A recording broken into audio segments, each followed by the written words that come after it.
ఈ కర్మ అనేటువంటిది స్వయం జడం. ఎక్కడి నుంచి వచ్చింది? అది అజ్ఞానం నుండి పుట్టింది. ఎందుకని?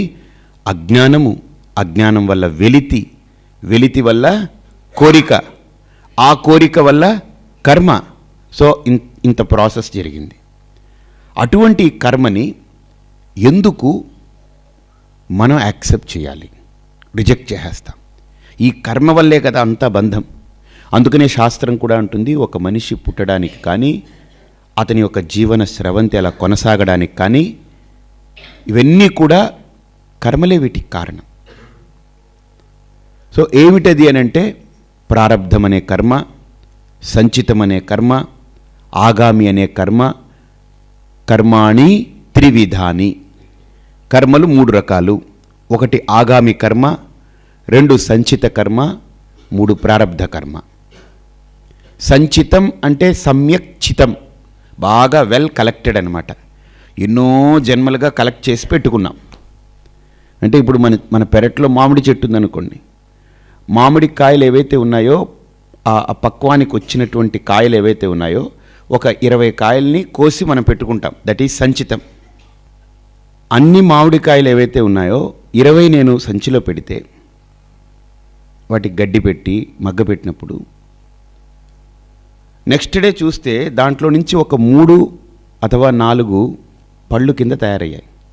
ఈ 4 తెచ్చుకుంటాను. తెచ్చిన 20 పండవు, అందులో కొన్ని పండుతాయి. అంటే సంచితంలో నుంచి కొన్ని ఫ్రక్టిఫై అవుతున్నాయి.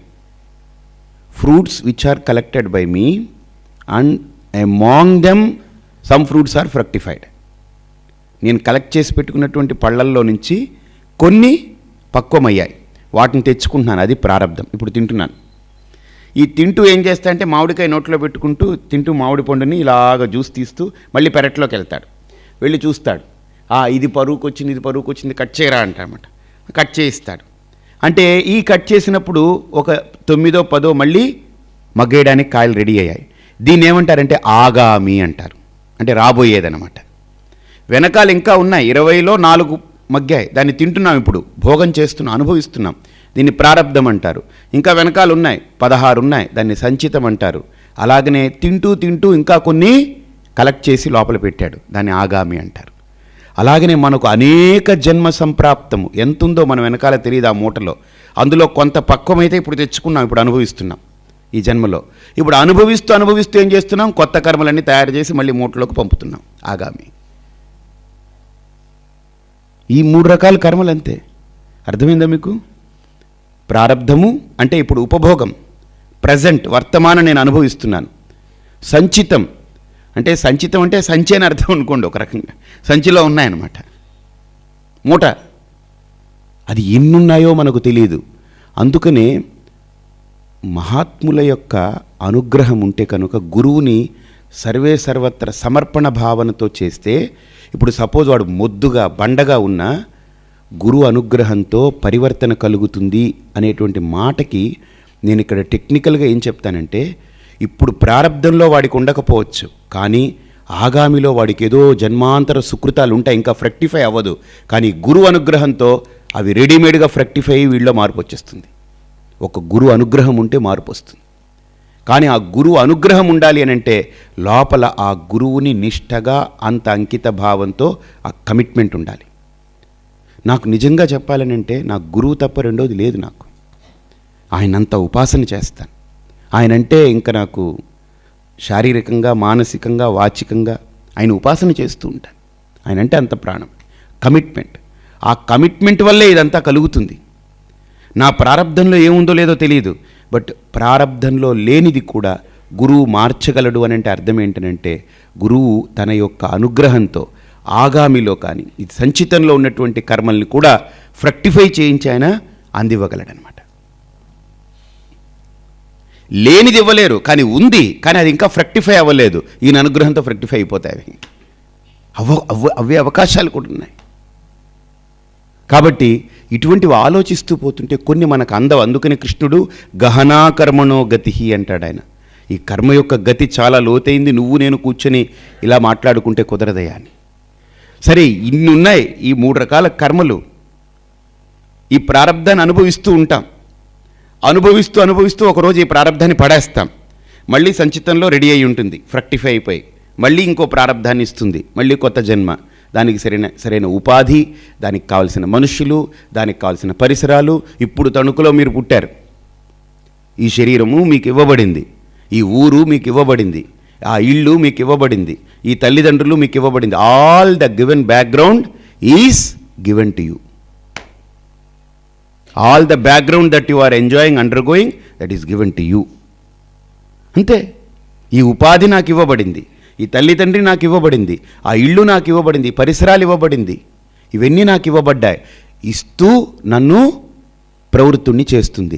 ఈ చేసే ప్రయత్నంలో కూడా నా వెనకాల, నా బ్యాక్గ్రౌండ్లో ఆ కర్మలు, ప్రారంధం అనేది ప్రాణం విడిచిపెట్టేంత వరకు అది నన్ను తరుముతూ ఉంటుంది. అంతే. That's it. Our life process is going on. ఇదొక ప్రాసెస్ పోతూ ఉంది. ఏ రోజైతే చిట్ట చివరి కర్మ, ఈ మజిలీలో చిట్ట చివరి కర్మ అయిపోతుందో ఆగం, మనం వెళ్ళిపోతాం. కర్మ క్షయమైపోతే దేహం పడిపోతుంది. డీజిల్ అయిపోయింది అనుకోండి, బండిలో పెట్రోల్ అయిపోయింది అనుకోండి, ఏమవుతుంది? అర్ధాంతరంగా బండి ఆగిపోద్ది అంతే. ఎందుకు ఆగిపోయిందండి? డీజిల్ పోయినంత మాత్రాన బండి ఎన్ని లక్షలు పెట్టుకున్నానండి, 26 లక్షలండి, డీజిల్ ఎంతండి, లీటర్ 30 రూపాయలు, అది అయిపోయినంత మాత్రాన బండి 50 లక్షలు పెట్టుకున్నా అందులో 20 రూపాయలు డీజిల్ అయినా అది అయిపోతే పోవాలి. మనం ఎంత అందగాళ్ళమైనా, ఎంత మేధావి అయినా లోపల డీజిల్ అయిపోయింది అంతే, ఆగిపోవడం అంతే. ఆ కర్మ క్షయం అయిపోతే, ఆ కర్మ అంత్యకర్మ కనుక వచ్చేస్తే అయిపోయింది. ఇంకా ఆ తర్వాత వీడికి కర్మ కాండమే మిగులుతుంది. కాబట్టి ఆలోచించండి. మళ్ళీ వీడికి కొత్త karma, a set of new karmas are fructified from సంచితం. అది మళ్ళీ వస్తుంది, మళ్ళీ ఒక ఉపాధిని ఇస్తుంది, మళ్ళీ ఒక తల్లి, మళ్ళీ ఒక తండ్రి, మళ్ళీ ఎత్తాలి. మళ్ళీ ఆ బ్యాక్గ్రౌండ్, అక్కడ ఎక్కడ ఉంటాము, ఏ అమెరికాలో ఉంటాము, టాంజానియాలో ఉంటాము, లేకపోతే ఈద్ అమీన్ మనవుడుగా పుడతాము, లేకపోతే ఎవడికి పుడతామో, కొండవాడికో బండవాడికో, ఎవడి దగ్గర ఎక్కడికి వెళ్ళి పడతామో మనకు తెలియదు. బట్ దట్ సెట్ ఆఫ్ కర్మ దట్ డిసైడ్స్, అది డిసైడ్ చేస్తుంది. మనం ఏమనుకున్నామంటే ఇక్కడ చూసి ఎగిరి గెంతేసి ఇదంతా మనకు ఇది పర్మనెంట్, ఏమో ఈ స్ట్రక్చర్ పర్మనెంట్, ఇంకా అసలు మనల్ని ఎవడు దేవుడు కూడా ఏం చేయలేడండి, ఎవడేం కదపలేడని, నన్ను కదపలేడు కుదపలేడు అనుకుంటా, అన్నీ ఉట్టిది అనుకునేదాకే ఒక దెబ్బతో లేచిపోతుంది అంతే. ఆఖరి కర్మ క్షయమైపోతే ఇంకంతే, ఆగిపోతుంది. మళ్ళీ సంచితంలో నుంచి కొత్త కర్మలు వస్తాయి, దాంతో ఉపాధి. ఆ ఉపాధిని అనుభవిస్తూ ప్రాసెసింగ్లో మనం ఏం చేస్తున్నాం, కొత్త కర్మలన్నీ ఉపాధి ద్వారా చేసి ఇవన్నిటినీ సంచితంలోకి నెడుతున్నాం. ఎప్పుడూ మన యొక్క బ్యాలెన్స్ షీట్ ఫుల్గా ఉంటుంది, నిల్ అవ్వదు. బ్యాలెన్స్ షీట్ నిల్ చేయాలనుకుంటే కూడా కుదిరే పని కాదు.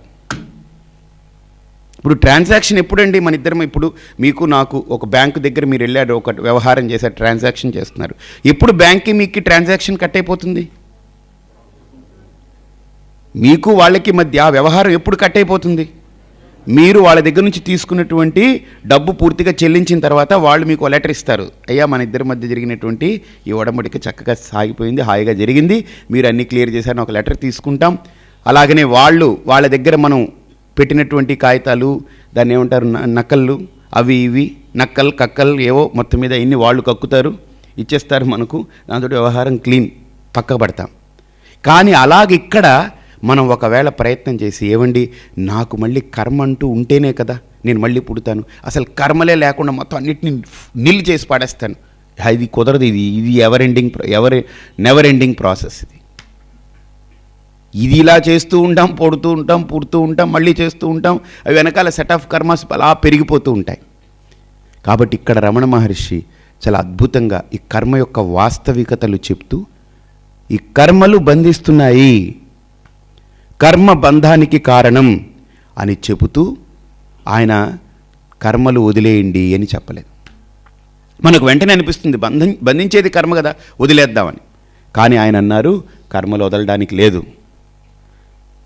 ఎందుకు? ఆ కర్మలు చేస్తూనే ఉండాలి. ఎలా?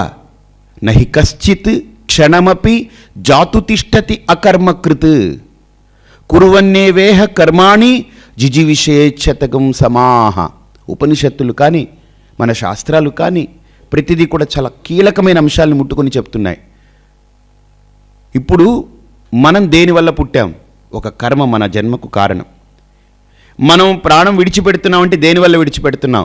ఆ కర్మ పూర్తయిపోతుంది, విడిచిపెడుతున్నాం.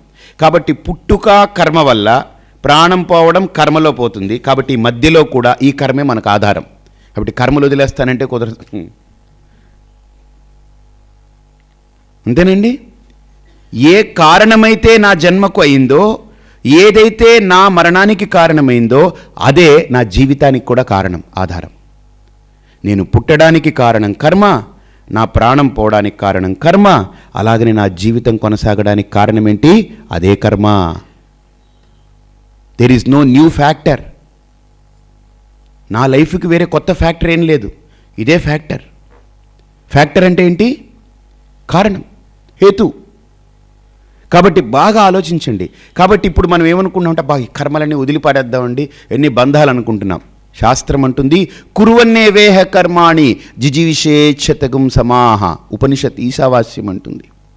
అని భగవద్గీతలో కూడా శ్రీకృష్ణుడు అదే మాటను అంటాడనమాట. నహి కశ్చిత్ క్షణమపి జాతు తిష్టతి అకర్మకృత్. ఒక్క క్షణం కూడా కర్మ మానేసి ఉండలేవు. ఒకసారి ఒక ఆయన అన్నారనమాట, ఒకరోజు అలా కూర్చున్నాడు, ఏం పని చేయకుండా అలా కూర్చున్నాడు. నేను ఏమీ పని చెయ్యట్లేదండి. చూసారా మీరేమన్నారు? కర్మ చెయ్యకుండా ఒక క్షణం ఉండలేరని కృష్ణుడు అన్నాడు. చూడండి, నేనేం పని చేయట్లేదన్నాడు.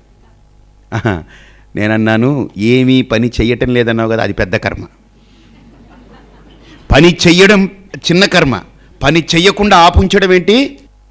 ఫ్యాను తిరగాలంటే స్విచ్ వేయరా అంటున్నాం, అది కర్మ. ఫ్యాను ఆపుంచాలంటే ఆపేయడం కూడా కర్మ. కాబట్టి నేనేం కర్మ చేయట్లేదని శరీరాన్ని కదపనంత మాత్రాన కర్మ చేయట్లేదనకండి. లోపల గుండె కొట్టుకుంటుందా లేదా? అది ఆపేయండి, అప్పుడు కర్మ ఆపినట్టు. కిడ్నీలు పనిచేస్తున్నాయి లేవా? వాటిని ఆపేయండి, అప్పుడు కర్మ ఆపేసినట్టు. కర్మ ఆపేసినట్టు ఏంటండి బాబు, నాకు కర్మ పెట్టేస్తారా తర్వాత? కాబట్టి కర్మ చెయ్యకుండా ఉండిపోయాను అలాగని ఏదో మీ ఫిజికల్ ఈ స్ట్రక్చర్ని అలా కదపకుండా కూర్చుని నేనేం కర్మ చేయట్లేదు అనుకోకండి. నిరంతరం లోపల కర్మ, కార్మికమైన పెద్ద శక్తి లోపల నడుస్తూ ఉంది. కాబట్టి ఇక్కడ ఆలోచించండి, కర్మ అనేది నేను విడిచిపెట్టి ఒక్క క్షణం కూడా ఉండలేను. ఎందుకని? ఆ కర్మ నా జన్మకు హేతువు, ఆ కర్మ నా మరణానికి హేతువు. కాబట్టి కర్మే నాకు బిగినింగ్, కర్మలోనే నేను ఎండ్ అవ్వాలి.